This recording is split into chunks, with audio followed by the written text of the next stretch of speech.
To continue my wrap-up, we touch on the films I watched this past year. Keeping with the same rules from last time, it had to have been my first watch ever, or first watch in 5 or more years.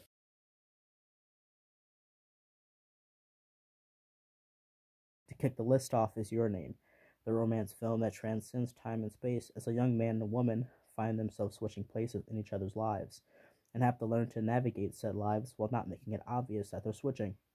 The two, and the audience by extension, learn about our main characters at the same pace they do, and it works extremely well as a plot device to engage you. The film makes it very easy to suspend your disbelief and believe these two kids are actually body swapping. However, I found myself growing exceedingly tired of the male character's constant boob groping whenever he'd become the girl. And my complaints don't stop there. The flaw to us having to learn our characters at the same rate they learn about each other is that it leaves us with underdeveloped characters for the first 2 acts of the film. It's not until the last hour do we really get to meet our characters. And the twist that the girl has been dead for 3 years due to a meteor, and she's been projecting herself into the future before her death, and he's been going into the past, is contrived. They don't notice despite them using phones and calendars to communicate and maintain normalcy in each other's lives. It's easy to accept body swapping, but having to time travel at the same time is too much to ask from your audience, especially when it's broken. So while I personally enjoyed the film, putting it under a microscope kind of hurts part of the film and makes the ending feel contrived, and like my emotions were won undeservingly. 6.5 out of 10. Everything about this film works, but it's plot. A movie that did do its job to earn the emotions evoked is Marriage Story. I'm late to publish my thoughts to the YouTube sphere, so I'll keep it brisk. I thought the movie was great, the characters were easy to relate to and felt fully realized. In a film about a deteriorating marriage, not once do you feel like one partner is more wrong or right than the other. The marriage simply lost its spark and wasn't built on very sturdy ground. Marriage Story's strong point is very clearly its dialogue, and the acting, as everything else in the film, is only really there in service of allowing us to watch the story. 9 out of 10 for just being a great movie.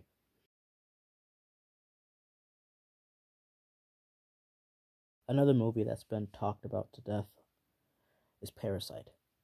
Parasite is the Korean-made film about a poor family who slowly slips into the lives of the naive rich Park family and leech off them to better their own life. This thriller is a great examination of what poverty can do to a family and the lengths they'll go to no longer be in that position and a system that can't truly support them.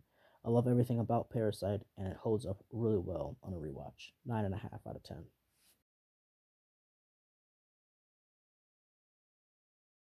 The Old Guard is a movie that genuinely shocked me. The premise of these immortal mercenaries discovering that another of their kind exists, all while they're being hunted by an albeit comic book goofy pharmacist billionaire looking to extract their DNA to replicate our immortal friends' regenerative abilities to prolong human life. I think what works best about the film is that it's clear in the acting that our cast of immortals, Andy, Sebastian, Nikki, and Joe, are all clearly exhausted from living for so long, and have come to terms with the fact that no matter how many bad people they kill, they can't truly save the world. However, our cast learns that the best good you can do occurs in small moments that piles up over time. I was seriously taken back by how full of heart this action movie truly was. Of all movies on this list, this is the one I recommend the most to watch, if you haven't already. I'm feeling this movie deserves a 9 out of 10 as well.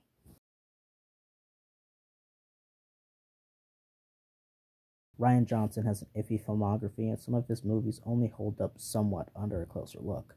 But he definitely found a great lane to work out of with Knives Out, as it works well in the mystery genre.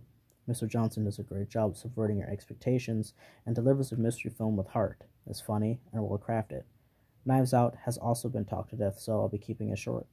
9.5 out of 10 for me.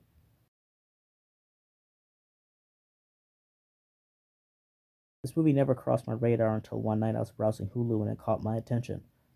Gone Girl was about Nick and Amy, a married couple whose relationship fell apart after the stock market crash of '08. The film follows Nick, who has to deal with the disappearance of his wife and is slowly being penned for her murder. The first 2 acts make you truly believe this guy killed his wife and is pretending he doesn't know what happened to her, until the twist comes in and we find out Amy orchestrated the entire thing. And from there, the film gets truly creepy as we watch the film's events from Amy's perspective, and it just sent chills down my spine for the rest of the night. In fact, I spent the night after my first watch in a state of pure fear as I felt some ghoulish figure was caressing my leg hairs as it planned my downfall. 9 out of 10, can't really find any criticism that hold up other than maybe some subjective issues, but they aren't large enough to hold it against the film. It's a competent adaptation that excels all across the board.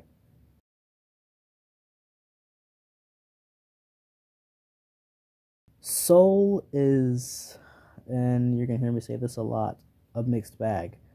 On one hand, I enjoyed the film a lot.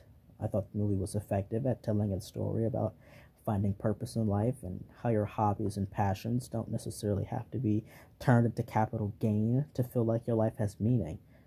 I think the animation is glamorous. I found myself in awe watching how realistic the hair looked on black characters and the world felt real and lived in. However, I have no further praises to sing as my problems with Soul exist not because of what the film is, but rather what Soul was marketed to be. You see, once you hype up a movie to be the step in the right direction for proper representation, and the first Disney Pixar film with a black lead, you establish a precedent of a current political lens to watch your film through. We spend 9 minutes and 22 seconds with Joe Gardner, our main character, before he dies and becomes a soul. On my first watch, this was shocking, especially given the hour and 40-minute runtime. 10-minute first act was worrisome. And from there, Joe spends the next half hour or so as a soul before 22 takes over his body, and he doesn't get it back until the third act. So while we have Jamie Foxx's voice throughout the entire movie, he's a cat and a soul for most of it. I wish to enjoy Soul for what it is, but I can't overlook what they sold the movie to me as. And given the history of movie studios constantly doing this to black characters in animated films for that overseas buck, Soul is a good movie to watch, but outside factors impact perception and makes it hard to buy into what the film has to say when I have this nagging thought in the back of my head. 6.9 out of 10, however, I'm not too confident in my score and would like to do a separate review on this movie alone to do a deeper breakdown.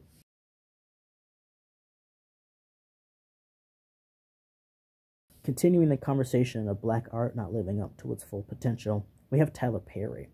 The guy can act, no doubt about it. His directing for his plays is good, but his overall writing and film direction is subpar to only average. And his film duology, Why Did I Get Married and Why Did I Get Married Too, is one but many of his movies that have a lot to say and don't do well at saying it.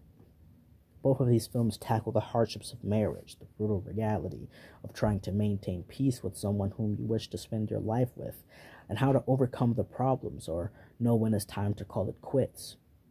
I say the first movie is more effective at communicating its themes amongst its ensemble cast.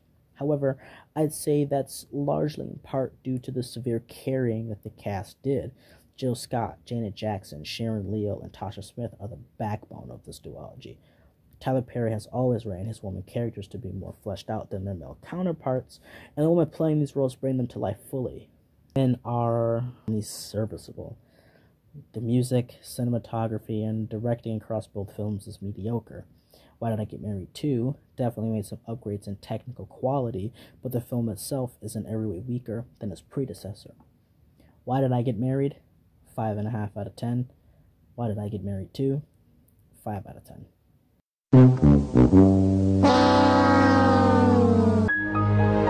Lastly, we have by far the worst movie I've seen all year.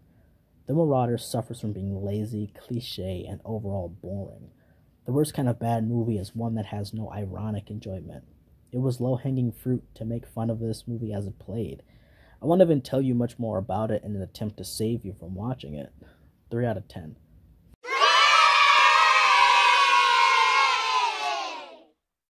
Last wrap up.